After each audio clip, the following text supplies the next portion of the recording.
Hospital के अंदर एक मुस्लिम महिला जिंदगी और मृत्यु से लड़ रही थी और उसकी एक एक सांस बहुत कीमती हो रही थी।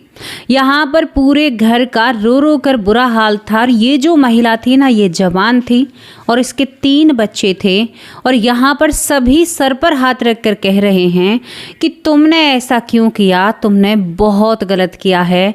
अल्लाह ताला हमारी बेटी को, हमारी बहू को या हमारे घर की इकलौती यानी जो भी हो, एक पति कह रहा है मेरी पत्नी को अल्लाह ताला उसकी ज़िंदगी बख्श दे, वो मेरी दुनिया में दोबारा वापस आ जा। लेकिन यहाँ पर 3 दिन बाद यही जो महिला होती है, ये अपनी माँ से एक बात साझा करती है और कहती है, माँ आज तुम मेरे पास बैठना, क्योंकि उसके पास किसी को रहने नहीं दिया जाता था। वो कहती है कि माँ आज तुम मेरे पास बैठना, क्योंकि कुछ लोग आते हैं अजीब से कपड़ों में और मेरे मुंह में जलते हुए अंगारे जो होते हैं, यानी क्योला जो जलता हुआ होता है, उसे भर कर जाते हैं और उनको वहाँ पर भी तसल्ली नहीं मिलती। वो लाठी से जबरन मेरे मुंह के अंदर क्योले जो होते हैं गरम धधकते हुए उनको डालते हैं। माँ मुझे बड़ी पीड़ा होती है, बड़ी जलन होती है और पूरे पेट में मेरे में यानी फपोले हो चुके हैं या छाले पड़ चुके हैं।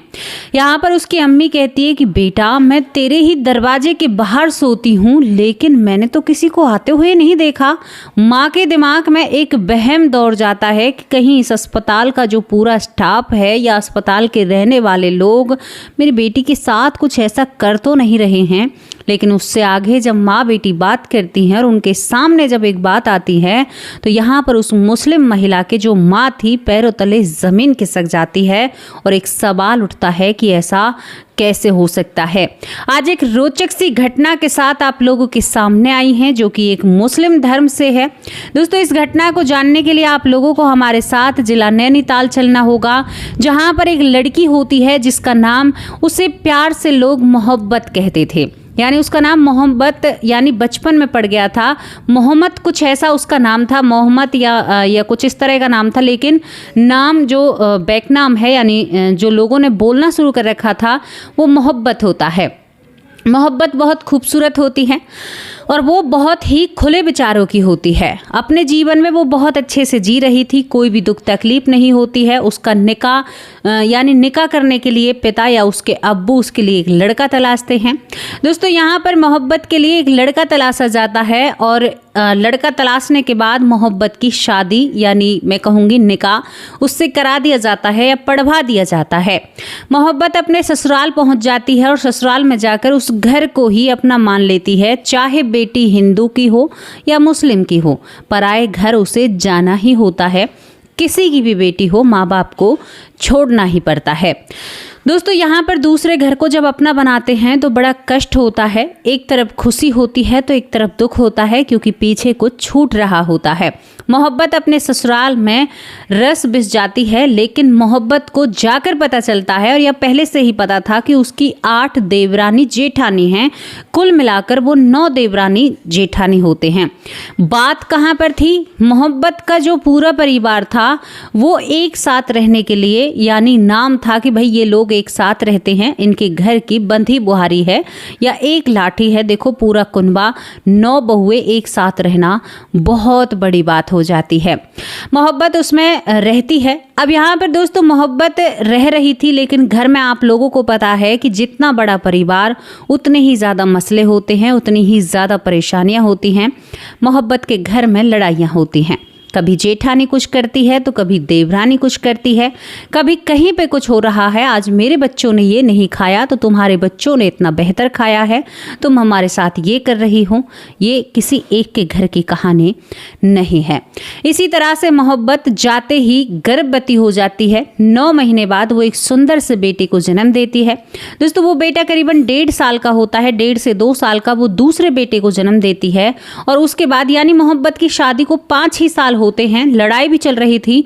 5 साल के भीतर मोहब्बत ने 3 बच्चों को जन्म दे दिया था। और यहाँ पर मोहब्बत अपने बच्चों को बहुत लाड करती है, लेकिन घर की लड़ाइयाँ जीने नहीं देती हैं। यहाँ पर मोहब्बत की 2 ननदें थी। अब यहाँ पर जो ननदें थी उनमें से एक नंद इस दुनिया से चली जाती है किसी बीमारी के कारण। अब रही मोहब्बत की एक ननद।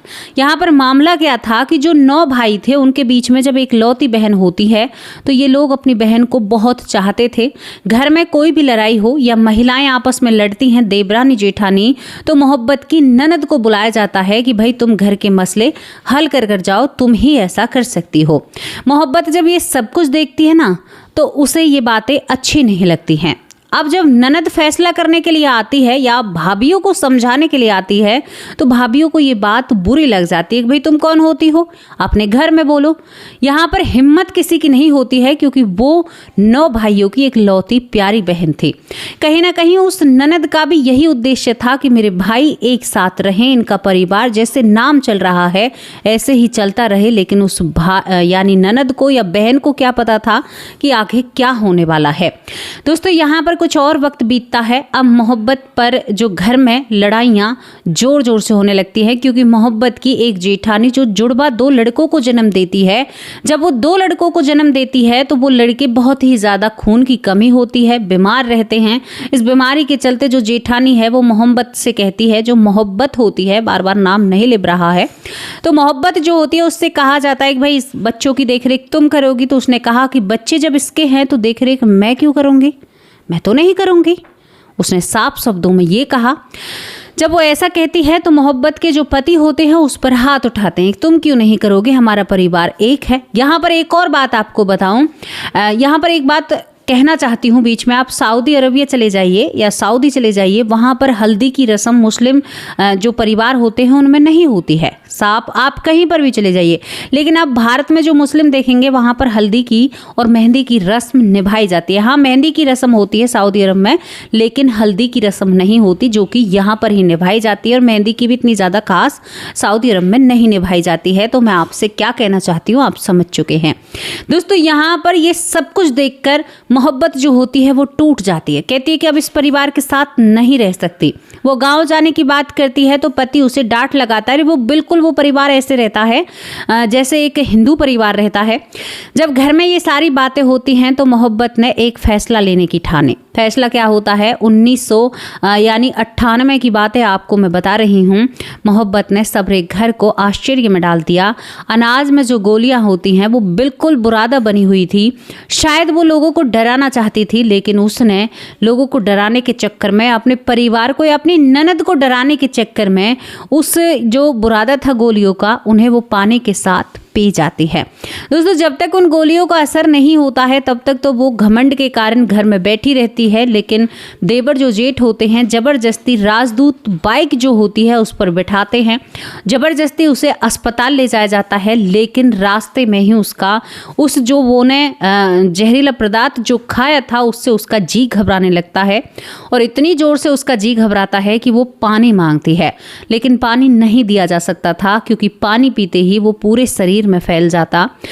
उसे जब अस्पताल में भर्ती कराया जाता है वहां पर भी वो बार बार डॉक्टरों से यही बात करती है। डॉक्टरों ने अपनी पूरी कोशिश की, आज मोहब्बत बच चुकी है।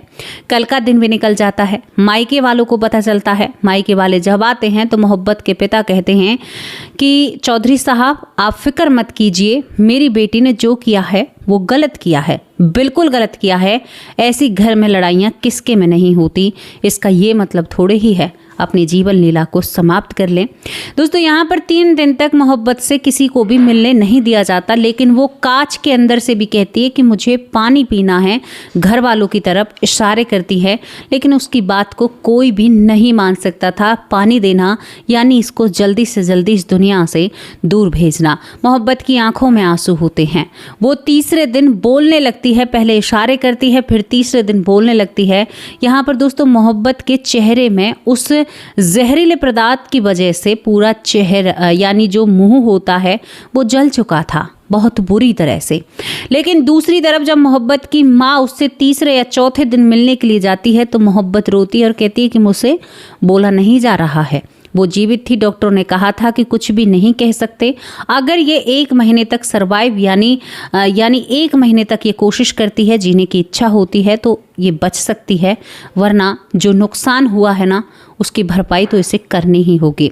मोहब्बत जब अपनी माँ से मिलती है तो अपनी माँ को एक बात बताती है। जो माँ बीते 4 दिन से हॉस्पिटल के दरवाजे पर पड़ी हुई है, इसी उम्मीद में रोज़ दुआ करती है, रोज़ यहाँ पर नमाज करती है कि अल्लाह ताला मेरी बेटी को ठीक रखना, स्वस्थ रखना। 3 बच्चों की परवरिश कौन करेगा। जब वो माँ मिलती है तो मोहब्बत रोने लगती है, कहती है सबसे पहला शब्द, माँ मुझे पानी चाहिए। अम्मी, माँ कहती है कि बेटी डॉक्टरों ने मना किया है। दूसरी बार कहती है कि माँ तुम कहाँ रहती हो। रात के वक्त 4 लोग आते हैं, 5वां उनके साथ होता है और उनके हाथों में धधकते हुए कोयले होते हैं। माँ वो मेरे मुंह के अंदर उन कोयलों को डालते हैं और एक लकड़ी से और अंदर पेट के अंदर भेजते हैं। माँ मेरा पूरा मुंह जला हुआ है, मेरा पेट जला हुआ है। हालांकि मैं आपको यहाँ पर एक बात बता दूँ, जो जहरीला पदार्थ होता है या जो भी वो चीज़ थी वो बिल्कुल जला देती है अंदर से शरीर को। ये बात एक साइंस के हिसाब से आपको बताती हूँ, क्योंकि जो वो चीज़ होती है ना, अब हम यहाँ पर सीधा नाम नहीं ले सकते, मेरे चैनल पर दिक्कत आ जाएगी। तो यहाँ पर आप समझ चुके हैं मैं किसके बारे में बात कर रही हूँ। वो बिल्कुल ही शरीर को, जो नाज में दावने वाली ये गोलियाँ होती हैं, ये तो बहुत ही खतरनाक होती हैं। तो यहाँ पर जब वो कहती है तो माँ कहती है कि बेटा मैं 4 दिन से तेरे ही दरवाजे पर पड़ी रहती हूँ एक बेंच पर, मैंने तो किसी को आते नहीं देखा, केवल डॉक्टर होके, तो ऐसी बातें क्यों कह रही है। वो कहती है कि नहीं अम्मी, कुछ ना कुछ तो बात है, देखना वो आज रात को भी आएंगे।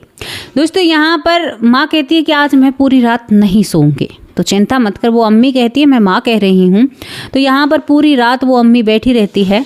जब सुबह अपनी बेटी मोहब्बत से मिलती है तो वो कहती है कि माँ वो तो आज भी आए थे और हंस रहे थे, कह रहे थे कि तुम्हें जाना है, तुम यहाँ पर रह ही नहीं सकती, अभी तुम्हें कष्ट भोगना है।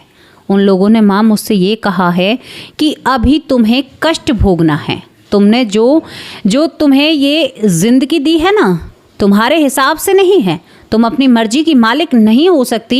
तुमने जो अपने हाथों से इस अनमोल जीवन को ख़त्म करने की कोशिश की है, इसकी सज़ा तुम्हें ज़रूर मिलेगी। और इसकी ये सज़ा है और इसके बाद भी तुझे यहाँ से जाने की इजाज़त नहीं मिलेगी। तुम्हारा शरीर चला जाएगा लेकिन तुम्हारी आत्मा यहीं पर भटकेगी। ये तुम्हारे कर्मों की सज़ा है। जो कर्म ना ही तो तुमने अपने बच्चों की तरफ देखा, ना ही अपने कर्म को देखा। तेरा कर्म था इन 3 आत्माओं को पाल पोस कर बड़ा करना। तेरा कर्म था इस दुनिया में अपने आप को साबित करना। तेरा कर्म था कि इस दुनिया को देखे, जाने और इसमें अपना एक वजूद बनाने का। और तुझे ये जिंदगी किसी और ने दी थी। तेरा कौन सा हक था? जब तू जन्म लेने का होता है, तो जब तेरा पालन पोषण कोई और कर रहा है, तो तू किस हक से अपने इस शरीर को, इस अनमोल काया को नष्ट कर सकता है? इसकी सजाएं तुम्हें भुगतनी होगी। यहाँ पर इस मोहब्बत ने पहले ही अपनी माँ से कह दिया था कि 22वें दिन की वो लोग कह रहे हैं कि 22 दिन तक मैं तड़पूंगी। जो मेरे आग है ये यानी जलती रहेगी शरीर के अंदर, और यानी ये जो फपोले हैं ये मुझे सताते रहेंगे। मैं 21 दिन तक तड़पूंगी माँ, बिना खाने पीने के। उसके बाद मैं 22वें दिन यहाँ से चली जाऊंगी। माँ कहती है कि बेटी ऐसा कुछ नहीं होगा। डॉक्टरों ने कहा है कि अगर तू 21 से 22 दिन या 1 महीने तक टिकती है तो तू बच जाएगी। तू चिंता मत कर, तुझे बच्चों के लिए जीवित रहना है। दोस्तों यहाँ पर जो मोहब्बत होती है वो बिना कुछ खाए पिए, आप सोच कर देखिए, ड्रिप्स उसको चल रही हैं, उन्हीं से खाना पीना मिल रहा है, हमेशा करहाती रहती है। होठ भी जल चुके हैं, होठ भी ऐसे जल चुके हैं कि पानी भी नहीं जा सकता। आप सोच कर देखिए क्या गति उसने अपनी की। यहाँ पर मशीनी सपोर्ट यानी हॉस्पिटल में वो पड़ी रहती है। पड़े रहते हुए अल्लाह को याद करती है, अल्लाह अल्लाह करती रहती है, करहाती रहती है। माँ तड़पती है, बच्चे देखते हैं, पति रोता है। यहाँ पर पिता ने कह दिया था कि मेरी बेटी ने गलत किया है, लेकिन इस महिला ने उस घर की लड़ाई की वजह से शायद अपना मरने के बाद भी जीवन नष्ट कर लिया था, बिगाड़ लिया था। आप खिलवाड़ करते हो अपने साथ। जो लोग भी ऐसा कदम उठाते हैं ना, वो समझिए मरने के बाद क्या होता है। प्रेत योनि मिलेगी आपको, भटकना पड़ेगा, क्योंकि आपने अपनी मर्जी से किया है। और जो दरवाज़ा ब्रह्मांड से आपके लिए, जो यहाँ पर यमलोक से आपके लिए दरवाज़ा खुलता है, या यमदूत आपको लेने के लिए आते हैं, यानी 13वीं वाले दिन या 1.25 महीने के बाद, वो आते ही नहीं हैं, क्योंकि अभी वहाँ पर आपके कागज़ सामने नहीं आए हैं ना। तो आपने अपनी मर्जी से किया है, भुगतिए। अनंत काल तक आप प्रेत योनि में रह सकते हैं, क्योंकि अनंत काल तक आप इंतजार करते रहेंगे वहां पर, क्योंकि आप हवा का साया बन जाएंगे, एक हवा से आप किधर और एक हवा से आप किधर। तो ये गलती होती है। कभी भी अपनी जीवन लीला को समाप्त नहीं करना चाहिए। मैं आपसे खरे खरे शब्दों में कह दूं, अगर आपने अपनी जीवन लीला को समाप्त किया तो आप इस थोड़े से दुख से निकल जाओगे, लेकिन मरने के बाद जो आपके साथ होगा उसकी शायद आपने कल्पना भी ना की होगी। दोस्तों, यहाँ पर धीरे धीरे मोहब्बत के दिन निकलते हैं। भूखी प्यासी बिल्कुल बिस्तर में भी नजर नहीं आती है, इस तरह से कमजोर होती है, तड़पती है, अल्लाह ताला को याद करती है। धीरे धीरे वक्त निकलता है। 21वें दिन उसकी, यानी उसको घर भी लेकर आते हैं। घर लेकर जब आते हैं तो 21वें दिन अपनी माँ से कहती है कि माँ, आज मुझे नींबू की शिकंजी पीनी है। उसने अपनी माँ से ये कहा क्योंकि उसे घबराहट लगती थी हमेशा। माँ को ज्ञान नहीं था। माँ ने डॉक्टरों से खूब पूछा, लेकिन माँ ने क्या कहा कि अब तो 21 दिन हो गए हैं, अब तो ठीक है। वो बात भूल ही गई कि उन लोगों ने कहा कि इस 21वें दिन या 22वें दिन ये इस दुनिया से चली जाएगी। दोस्तों, यहाँ पर माँ ने नींबू की शिकंजी बनाकर ठंडी करके, मतलब बिल्कुल उसे दी। जैसे ही वो शिकंजी को पीती है वैसे ही उसकी बॉडी में कुछ ऐसा बनता है कि वो तड़पने लगती है। और जब तक उसको 22वां दिन था, जब तक उसको अस्पताल लेकर जाते हैं, क्योंकि 21वें दिन वो नींबू की शिकंजी पी थी, पूरा शरीर सूज जाता है, बिल्कुल स्वेलिंग आ जाती है। तो आपको एक बात और बता रही हूँ, कोई ऐसा केस हो तो उसे बिल्कुल भी खट्टा नहीं देना चाहिए। जब उसका शरीर सूजता है, उसे हॉस्पिटल लेकर जाते हैं। 22वें दिन अस्पताल के भीतर जो यहाँ पर मोहब्बत होती है वो अपना दम तोड़ देती है। अब वो 5 लोग अजनबी अजीब से रूप में कौन थे? जबकि मुस्लिम धर्म में कहा गया है कि कोई भी ऐसी चीज़ वजूद नहीं रखती है, कोई भी ऐसी चीज़ नहीं होती। कौन थे जो उसे बार बार यहाँ पर झंझोर रहे थे, बार बार कह रहे थे कि तुमने गलत किया है और इस गलत का परिणाम गलत ही होगा, तुम्हें भोगना ही होगा, हर हालात में भोगना ही होगा। और यहाँ पर मोहब्बत इस दुनिया से चली जाती है। मोहब्बत कुछ दिनों में ये भी कहती है कि माँ, मैंने सुना है यमदूत होते हैं, शायद मुझे यमदूत लेने के लिए आए हैं। उसने कहीं सुना था जिन लोगों के साथ उठती बैठती थी, शायद उसे ये सब कुछ लग रहा था, क्योंकि वो लोग कहते हैं और वो हंसते हैं मोहब्बत के काम पर या उसके किए हुए गए कृत्य पर वो हंसते हैं बहुत ज़ोर ज़ोर से। हालांकि ये जो पूरा मामला है दोस्तों, कहीं पर लिखित रूप में तो नहीं है, कोई वीडियो या कोई फ़ोटो तो इसका नहीं है, लेकिन ये कहानी, ये घटना बहुत ही रुला देने वाली बात है। उनके 3 बच्चे आज भी अपना जीवन जी रहे हैं और बिना माँ के उन्होंने अपना जीवन जिया है। तो ये घटना, ये कहानी आपको कैसी लगी? हालांकि आज मोहब्बत के नाती पोते पैदा हो चुके हैं, ज़िंदगी बहुत अच्छी चल रही है, लेकिन इस घटना के बारे में आपकी क्या राय है? क्या मुस्लिम लोग जब मरते हैं तो उनको भी यमदूत ही लेने के लिए आते हैं? एक बड़ा सवाल यहाँ पर ये बनता है। आपकी जो भी राय हो, अपनी राय कमेंट बॉक्स में लिखकर ज़रूर भेजना। मेरे प्यारे परिवार के नाम लेने की बारी है। हीरा कुमारी, बहुत बहुत धन्यवाद। वंदना चंदेल, बहुत प्यारी बहन हैं। डॉक्टर सुरेश सोनी, बहुत अच्छे भाई हैं। पुष्पा पांडे, कैसी हो प्यारी बहन। बिटिका बॉस, बहुत बहुत धन्यवाद। अशोक भाई, कैसे हो? शरीउ वाला, आप कैसी हो प्यारी बहन। सीमा अरोरा यहाँ पर दिल्ली से हैं, बहुत प्यारी बहन है। स्नेहल, बहुत बहुत धन्यवाद। योग माया साहू, बहुत अच्छी बहन है। रीता देवी, बहुत बहुत धन्यवाद। नीता कुंतल, बहुत बहुत धन्यवाद नीता कुंतल। देव नारायण, बहुत बहुत धन्यवाद। सुमित्रा पौर, बहुत अच्छी बहन है हमारी। शंभू नारायण मिश्रा, बहुत बहुत धन्यवाद। अंकित, बहुत बहुत धन्यवाद। वंदना गुप्ता, बहुत अच्छी बहन है। दीप कुमार सिंह, बहुत बहुत धन्यवाद। तारक चंद पलवल से हमें देखते हैं। यहाँ पर सीमा बहन जो लखनऊ से हमें देखती हैं। यहाँ पर ऐश्वर्या माँ, आप कैसे हो? ज्योति नागपाल, बहुत अच्छी बहन है। ज्योति श्रीवास्तव, बहुत अच्छी माँ है। मीनू मिश्रा, आप कैसे हो बहन? राकेश अवस्थी, बहुत अच्छे भाई हैं। राकेश अवस्थी भाई, आपका नाम लिया है। बबीता सिंह दिल्ली से हैं, बहुत अच्छे कमेंट करती हैं। मुकुंद देश पांडे, बहुत बहुत धन्यवाद। लक्ष्मी नारायण, बहुत अच्छे भाई हैं। पवन भाई, कैसे हो? राम कुमार यादव, बहुत बहुत धन्यवाद। राजा राम भाई, आप कैसे हो? यहाँ पर सुनील सैनी, बहुत अच्छे भाई हैं। महेंद्र पांचाल, बहुत अच्छे भाई हैं।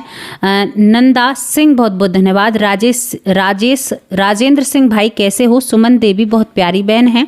सीता मौर्य माँ, आप कैसे हो? सीताराम भाई, आप कैसे हो? केबी भी ज़्यादा भाई आप कैसे हो? यशवंती माँ आप कैसे हो? डॉक्टर सुरेश सोनी बहुत अच्छे भाई हैं। पूजा कुमारी बहुत बहुत धन्यवाद। जयश्री 16-2 बहुत अच्छी माँ है। शकुंतला बहन आप कैसे हो? रामायण कुशवाहा बहुत अच्छे भाई हैं। मधु उपमन माँ मथुरा से हैं, कैसी हो प्यारी माँ? वंदना चंदेल बहुत बहुत धन्यवाद। नारायण स्वरूप बहुत अच्छे भाई हैं। दारिश सिंह बहुत बहुत धन्यवाद। जीतू प्रजापति बहुत अच्छे भाई हैं। मीनाक्षी गुप्ता, विक्रमजीत भाई बहुत अच्छे भाई हैं। शैलेंद्र तिवारी बहुत अच्छे भाई हैं। पिंकी बहन कैसी हो? पीहू हेला बहुत प्यारी बहन हैं। मंजू चौधरी मेरी प्यारी बहन। प्रमोद कुमार बहुत बहुत धन्यवाद। गुलजारी लाल बहुत अच्छे भाई हैं। उर्मिला खड़का बहुत अच्छी बहन है। आशा गुप्ता बहुत बहुत धन्यवाद। श्रद्धा शर्मा कैसी हो प्यारी बहन? ज्योति श्रीवास्तव बहुत बहुत धन्यवाद। प्रवेश भाई कैसे हो? यहाँ पर बहुत सारे नाम रह गए हैं और वो नाम कल लिए जाएंगे। अब आप लोगों से विदा लेती हूँ। कल हाजिर होंगे। ये घटना आपको कैसी लगी अपनी राय लिखकर जरूर भेजना। कल हाजिर होंगे एक सच्ची और अच्छी स्टोरी के साथ। तब तक के लिए नमस्कार, जय हिंद, जय